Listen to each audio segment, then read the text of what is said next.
2020. And one more thing, we may not know the end of the election tonight, so sit back, watch with us as it unfolds. WFMY News 2 is your election station.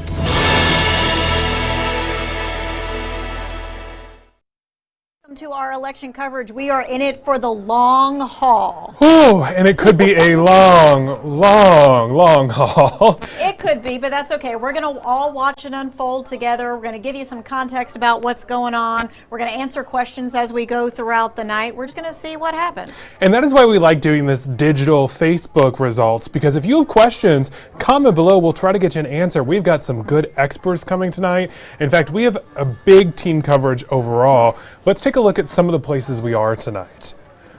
We have, as a battleground state, big races to consider and minute-by-minute updates here, including the state's highest office, the all-important governor's race, covered by Kevin Kennedy and Maddie Gardner. All right, take a look on your screen there. You'll find Jess Winter. She's all the way to the right on that first block there in the purple. She's covering the U.S. Senate race, and as well as Alma McCarty as well. Jess Winters and Alma splitting that. The congressional seat for District 6, that is being covered by Tahisha Moyes. And then we've got some local races, of course, to keep an eye on. The Guilford County bond referendum and that sales tax increase. Are you going to be paying more? Dorian Chumba's all over that. And the Winston-Salem mayor's race covered by Marissa Cancino. Okay, we are also going to be in Alamance County taking a look at what's going on there as well, and that is going to be Grace Holland. Okay, so we want to kind of go through the races that we are going to look at tonight in a closer look. We're going to review some of the top races in our state. So, of course, you have the North Carolina governor's race. You have incumbent Roy Cooper, the Democrat, going against Republican Dan Forest, and he right now is currently the lieutenant governor. So that has been split since the last election, and now of them going back to back. All right, there are 35 seats up for election in the U.S. Senate, including Senator Thom Tillis's seat. And so that is the next race that we'll be looking at. Thom Tillis, the Republican, Cal Cunningham, the Democrat. There are 35 seats up for election in the U.S. Senate, including his seat. 23 of those seats currently belonging to Republicans. 12 are Democrats. And so when we look at that North Carolina race, I got to tell you, the most expensive race in the country, and all eyes are on North Carolina for this race. All right, the next race that we're going to take a look at is the U.S. Congress district race, District 6. And this is Kathy Manning, who is the Democrat, and Lee Haywood there as the Republican. And so you'll recognize Kathy Manning. She ran against Thom Tillis in the last Senate race. This is, a very different kind of race this year because District 6 leaned heavily Republican, and that was Mark Walker's district. And Mark Walker, the incumbent Republican, is not running for re-election because that entire district was changed around. The lines were changed around, and because of that, it now leads more towards a Democrat, and Kathy Manning is now running for that seat. All right, we're going to take a look at the Winston-Salem mayor's race, and you have Joines, who is the Democrat, who is incumbent. He is seeking his 6th term, saying that adding jobs in Winston-Salem is one of the city's best accomplishments, and boasts that the city has invested $2 billion in downtown revitalization. You remember they had all of that whole I-40 change that happened over the last year and a half. He was first elected mayor in 2001. Now his challenger, the Republican Chris McCann, he supports school choice and Second Amendment rights, and he is one of the ones who supported changing the name of the Dixie Classic Fair name.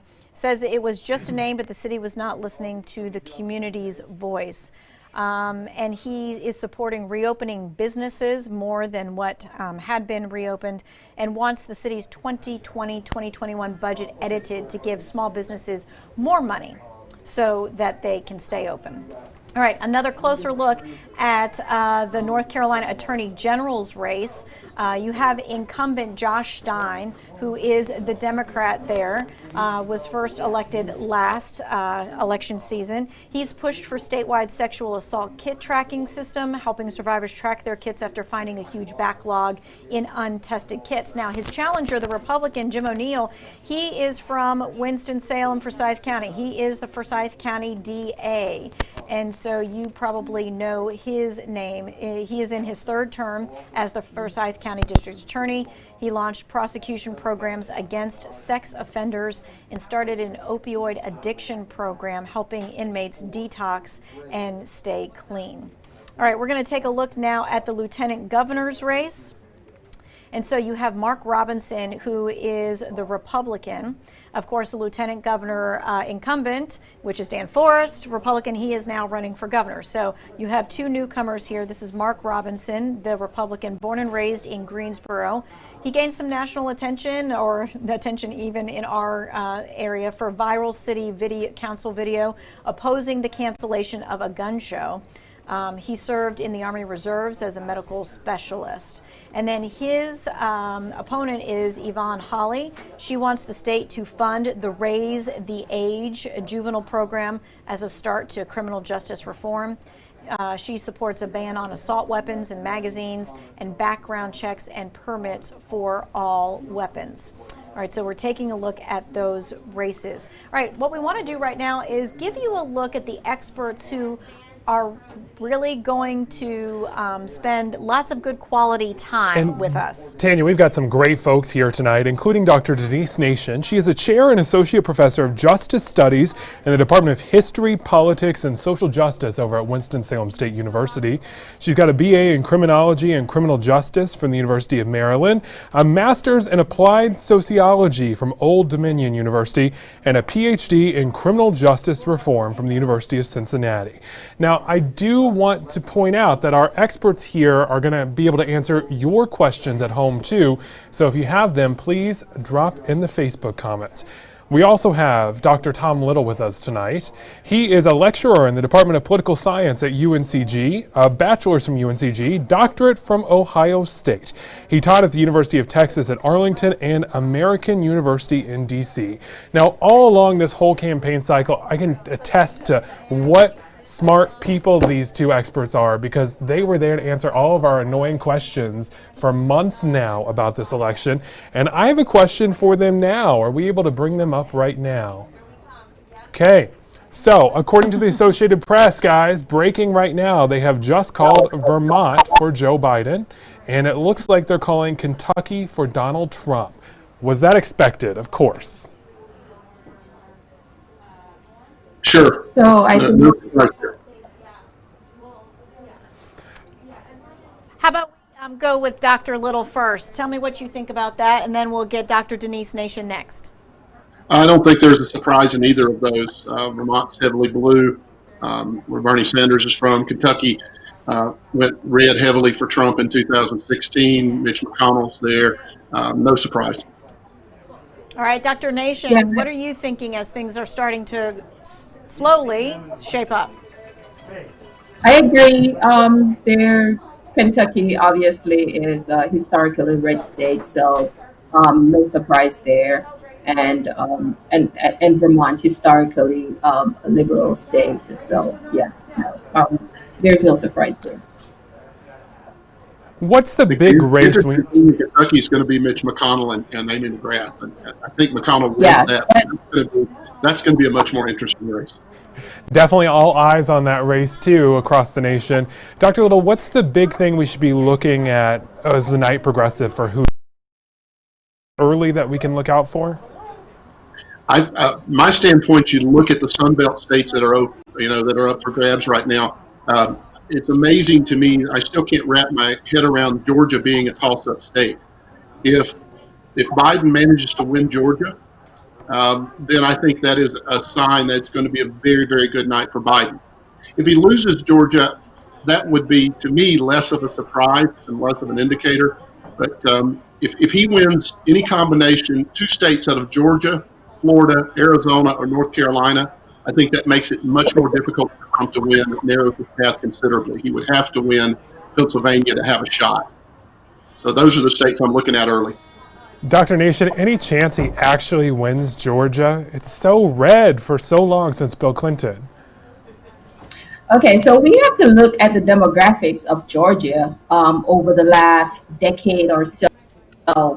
The people who have been moving into Georgia and really have changed the demographics of that particular state. And so if you look at places around Lawrenceville, lots of migrant communities there, very diverse communities, Conyers, Stone Mountain, all around those areas where we have seen a transformation of the demographics. And also, if you think about the Atlanta suburbs and even Metro Atlanta, where we're saying those areas have had population explosion, and with those population explosion, we're saying you see the difference in what the Georgia lines look like. I mean, look at what Stacey Abrams was able to do. I mean, people are even saying right now that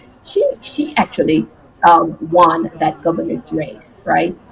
So yeah, no, Georgia is totally in play here, and I would not be surprised if Biden wins Georgia.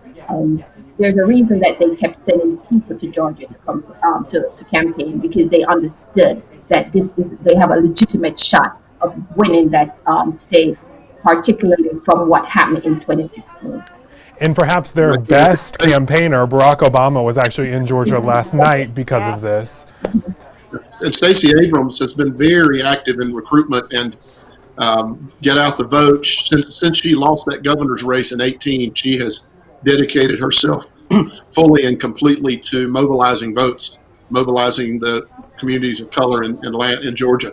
And I think we're going to see some of that as well. Yeah, and of course they have a very, very interested Senate race there as well. Two of them. So the incumbent had, skipped out on that last debate, but yeah, I mean, I'm actually interested to see what happens there. Also, Florida is really tight, but yeah, I mean, if Biden can somehow win Florida, win Georgia, then his 270, his path to 270 looks so much greater. And the key parts in Florida, I'm sure, like that Miami-Dade County area, also the Tampa and Orlando area as well. And Broward County, Yes. Big for Democrats. Yeah. Yes. So I saw something where they were a little concerned about the turnout in Miami-Dade. So around Miami-Dade, Miramar area right there, as really more immigrant demographics. So, lots of Caribbean folks. So yeah, that has been a Democratic stronghold for obviously decades. But I think one thing they're really concerned about is actual turnout. And I've heard the Republicans think that they're going to make some inroads there with the Cuban community in Miami-Dade. I don't know if that's true, but I've been reading they're counting on, obviously not a majority, but they're counting on doing a little better there than Trump did in 2016 with the Cuban community in Miami-Dade. So we'll see. Yeah, well, thank you both so much. We'll check back in with you, so stand by because we've got lots more questions.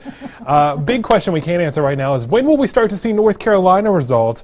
8:15 is when we'll start to get early voting and absentee ballot results coming in. Right, we had at least 4 precincts around the state that had some issues this morning, and so had to keep the polls open later, and so that is the reason for that. All right, what we're going to do is we're going to head over to Alamance County. Grace Holland is there where there's a march going on. We want to get right to Grace.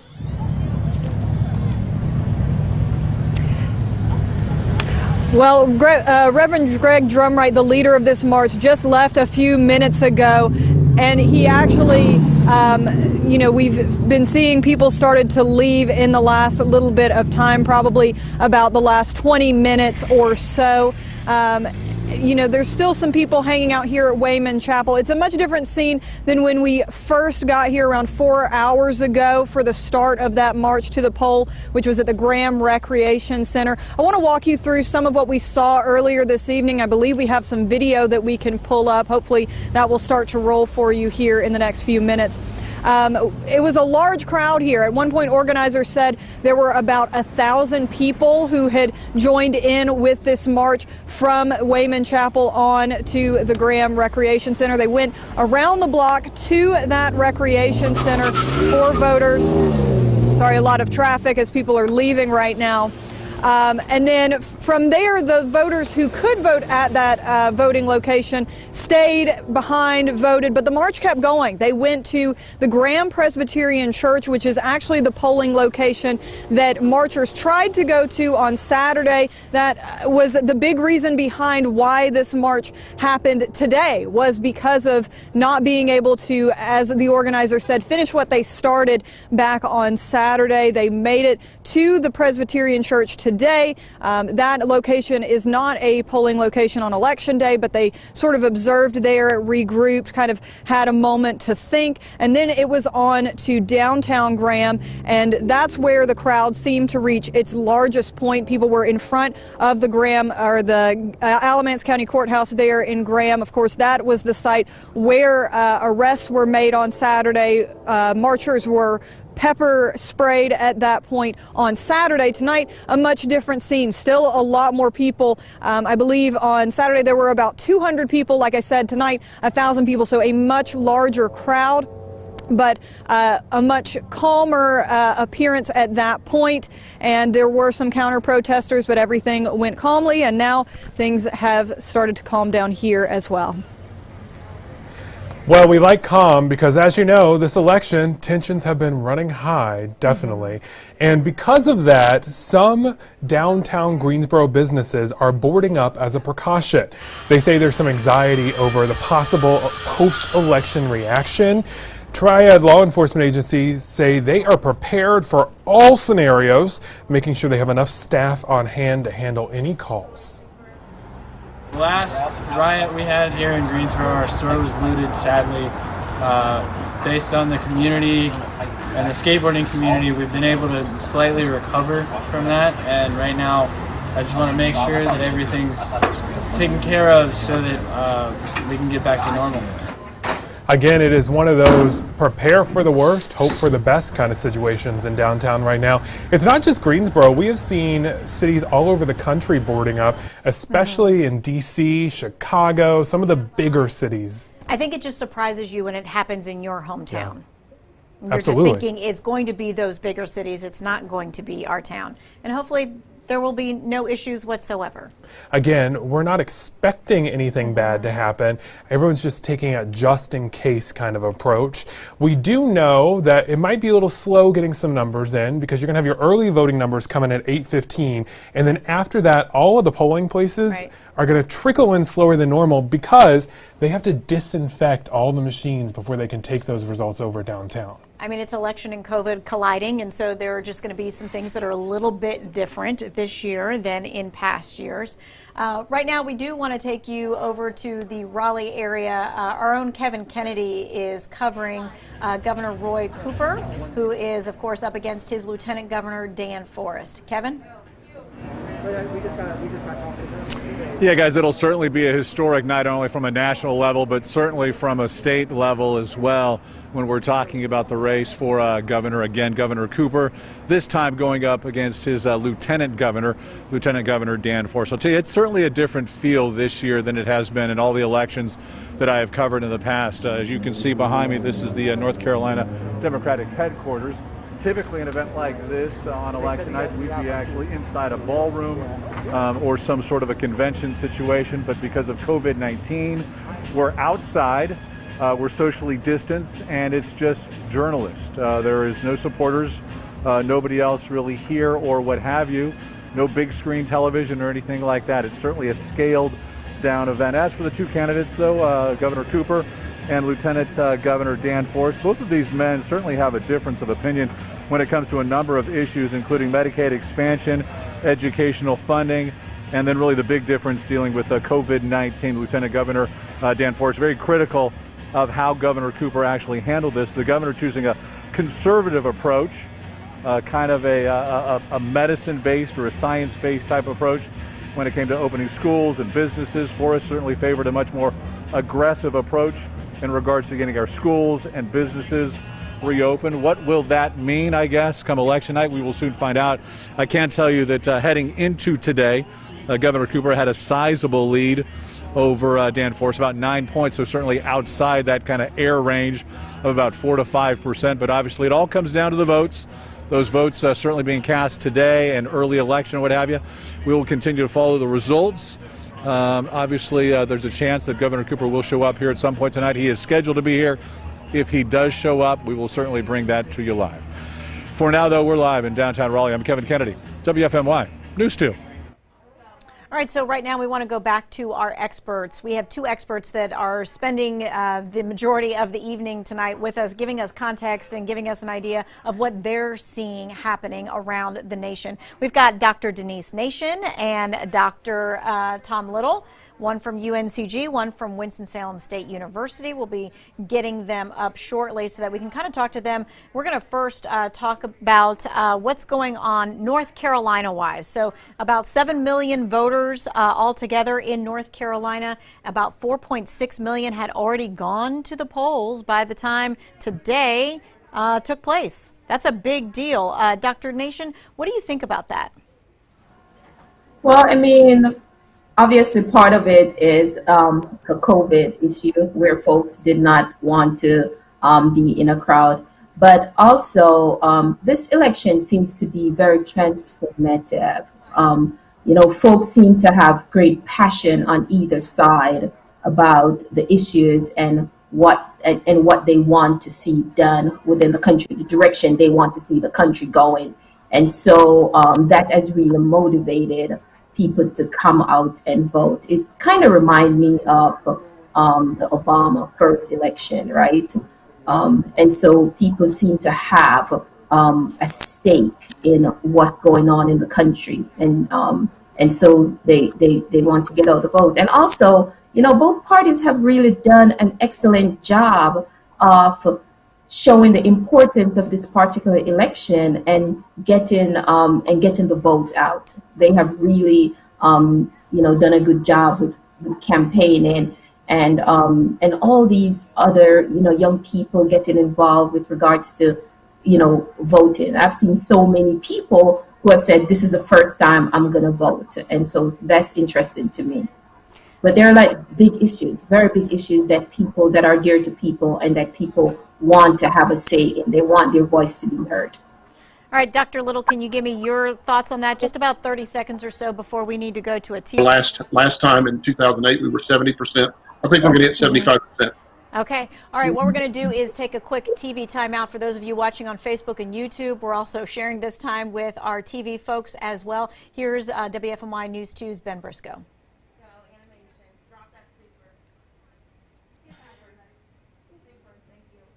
Polls closing across our state. It is important to note a few precincts opened late this morning, so hours have been extended in those spots, and that means releasing results statewide will not happen until 8:15. Let's go live now to WFMY News 2's Adoria Chumba for an update right now on voting in Guilford County.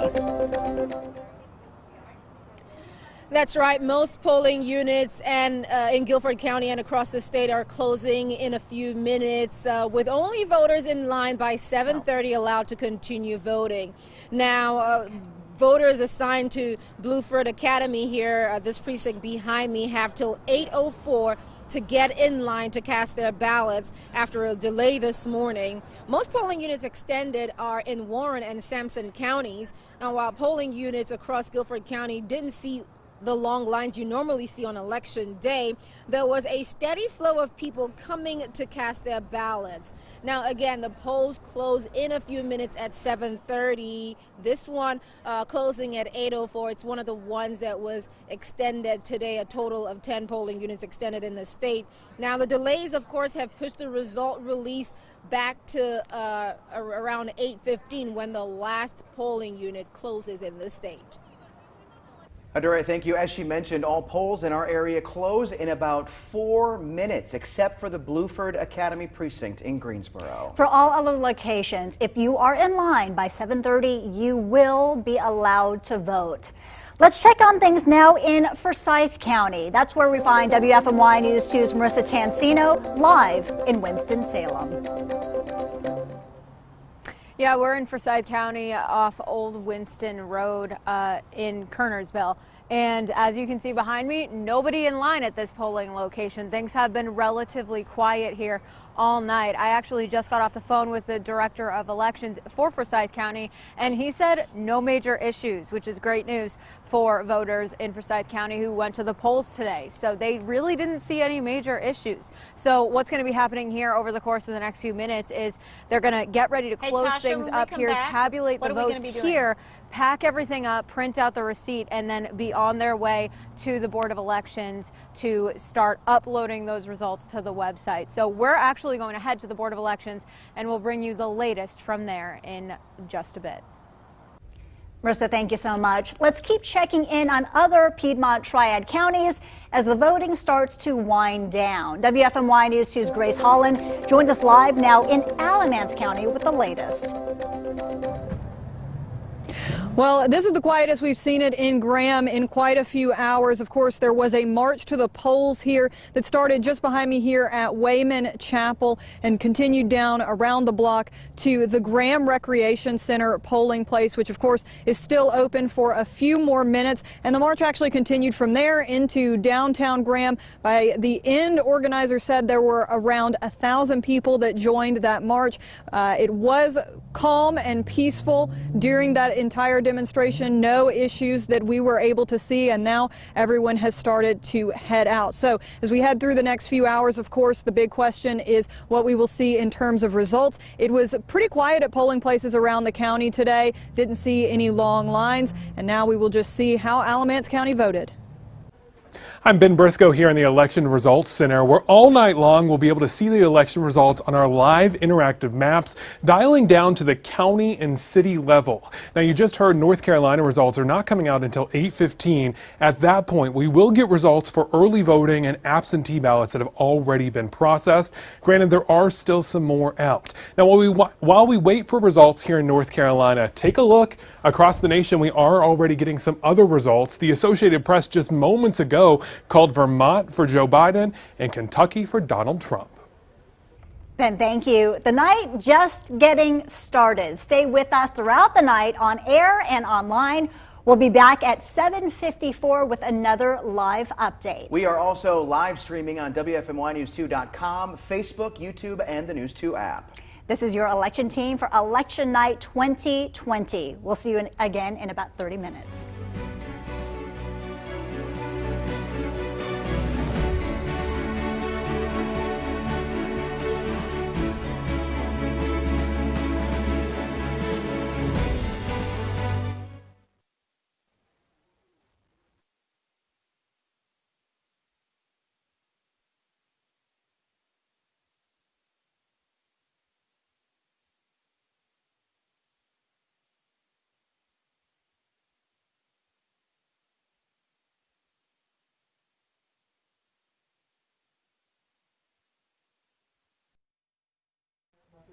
All right, so we are back with you here with our digital newscast. For those of you who are watching on Facebook or YouTube or on WFMYnews2.com or our app, we welcome you back. We will be taking some breaks time to time to also make sure that you see the very same information that we're putting on TV, also here on our digital newscast as well. I want to reintroduce to you our experts tonight. We have Dr. Denise Nation from Winston-Salem State University and Dr.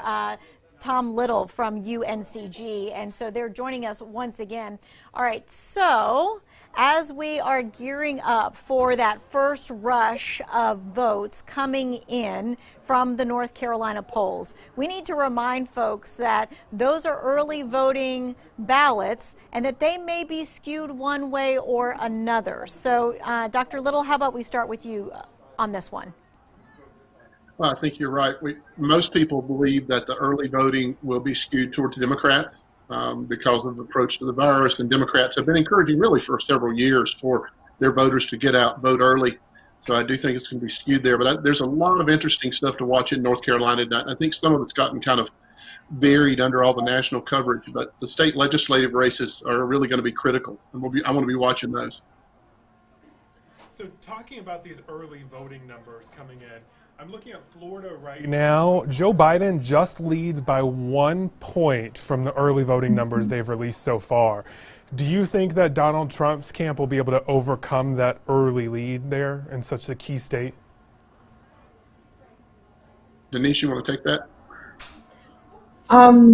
Okay, so maybe. I mean, the race is going to be tight regardless. We knew it was going to be tight, primarily because, that has been a red state for a very long time. But yeah, I mean, we understood that the Republicans had was catching up with regards to early voting in Florida. So it's not necessarily a surprise. We expect this race to be really, really tight. And so, no, not at all. I'm not surprised about just the 1 point difference. As I mentioned earlier, there were some states there were some counties that Democrats were really concerned about with regards to turnout. So, no, not at all. It's going to be tight. Florida is going to be close, and it's going to be a long night waiting to hear what's going down in Florida. And we're glad that you're going to be with us for the long night. We need you to help make sense of everything here. Do we know what part of the state those votes have come from? That's the other thing to look at. Let me dig into the map here while you're talking. All right, so while he digs into that, go ahead. So I saw where they called Dade County, and so they did call Dade County for Joe Biden. So so those results came in already. Okay. Yeah, I mean, but again, the question is how big was his? He's got to build up some margin in Dade County for the Panhandle. Panhandle's going to go heavy for Trump. So it was like 70-something, right? 70-something% or something like that. So he did have a big lead in there. But then when you think about, going out to Tallahassee and and out more, I mean, we have to wait to see what's going on in Florida. Well, the Panhandle is basically Georgia. I mean, that's Georgia and Alabama when you get up in northern Florida. It's just, you're right. So right now, Florida is saying 63% of their expected votes are in so far. Joe Biden there is leading by 2 points now. Wow. Now it's getting interesting. I love this point of the night when things start turning. So we do have a question on Facebook. I guess we posted all of the early voting pretty much then. We do have a question on Facebook, both of you, about how someone is saying, well, I believe that Trump is in the lead for electoral votes. And so once again, we're going to have this showdown of popular votes and electoral votes. And so that we can all just kind of remember how all of that works, because we only really pay attention to it every 4 years, right? So Dr. Tom Little, why don't you start off with that? Yeah, I mean, the reality is popular vote doesn't matter. It's all about the electoral vote. And so you got to get to 270. And every state allocates their electoral votes totally to the winner, with the exception of Maine and Nebraska. And they allow the 2 votes from the state plus the 2 congressional districts. 2 congressional districts are counted separately. Other than that, you could win, let's say that Trump wins Texas by 51% to 49%. He will get all 39, all of their electoral votes. I can't remember exactly how many it is, somewhere around 30. They'll get all of them. So, you could conceivably become president and win only 11 states. If you win the 11 largest states, you'd have enough electoral votes to be president. So it's about that. So that's why you saw at the end all of the candidates going to Wisconsin, Pennsylvania, Michigan, Arizona, North Carolina, Florida, because they knew who's going to win the other states. It doesn't help you to add votes in California.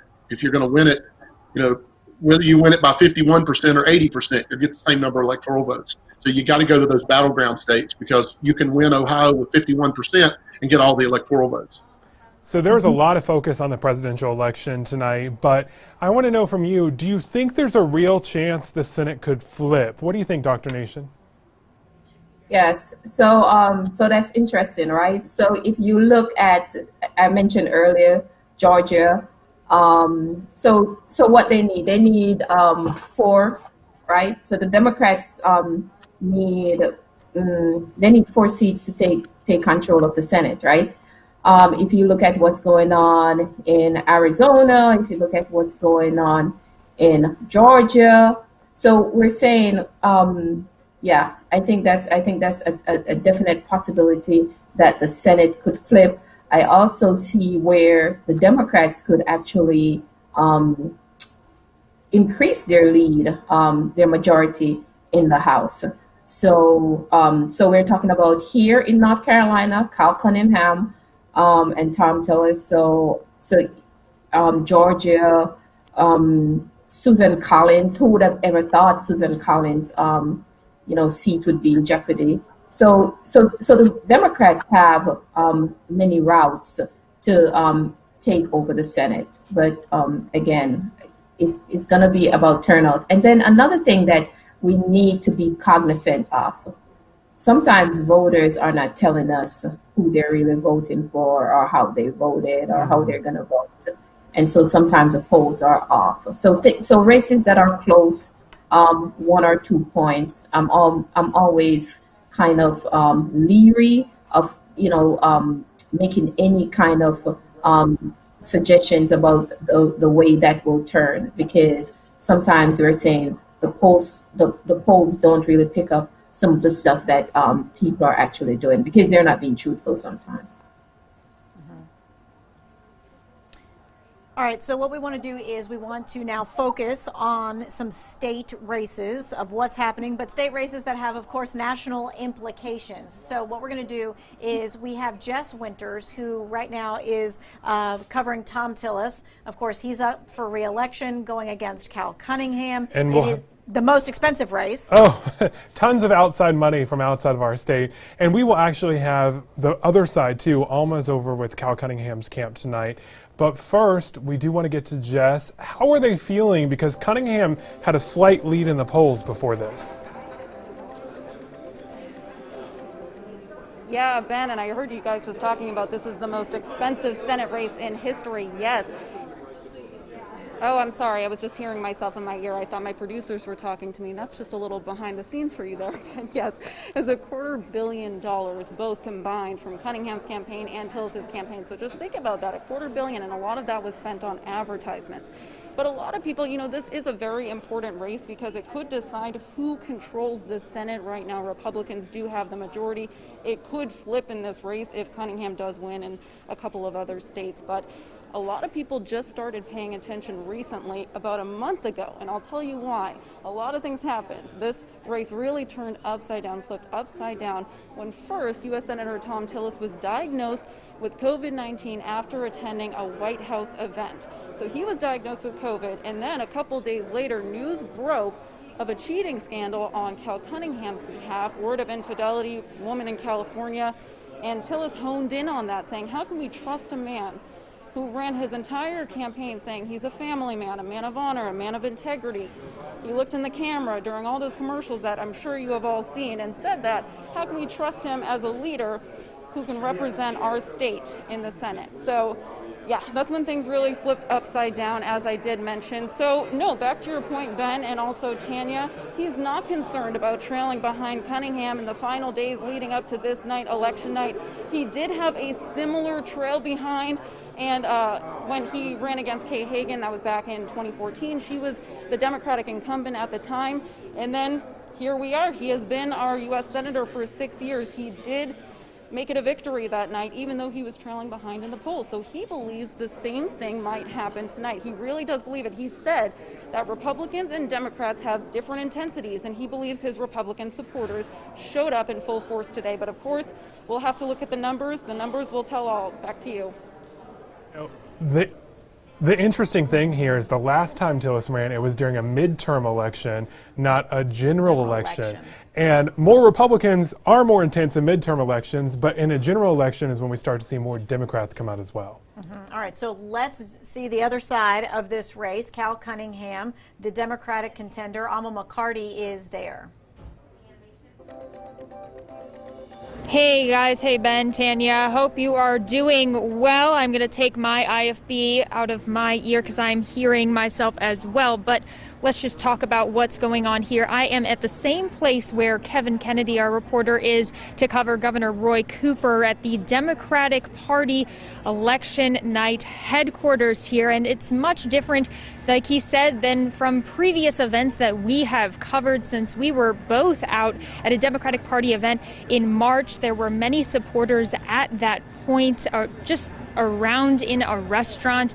Here it's really just journalists, and as you can see, we're all masked up. We're socially distancing as much as possible here, but it's just a kind of a different vibe. But this is where Cal Cunningham is expected to come make an appearance tonight. We're not sure exactly when that will be. He's been quietly campaigning over the last 12 days. He told me earlier today when we actually got up with him in Colfax earlier today. We had somebody tell us, hey, he's supposed to be out here, and so we came, talked with him a little bit. It was one of the precincts that he's been visiting, again, like I said, quietly over the last 12 days. He's really been keeping his location a secret until afterwards, not making that public, and a lot of that is due to what Jess had been speaking about, kind of an alleged affair, an alleged scandal that happened earlier, or news about it was revealed earlier in October. So he's been keeping a low profile and really trying to get the spotlight off of that, but it's something that Senator Tillis has certainly capitalized on and used it as a repeated attack against Cal in his campaigning throughout the last month or so.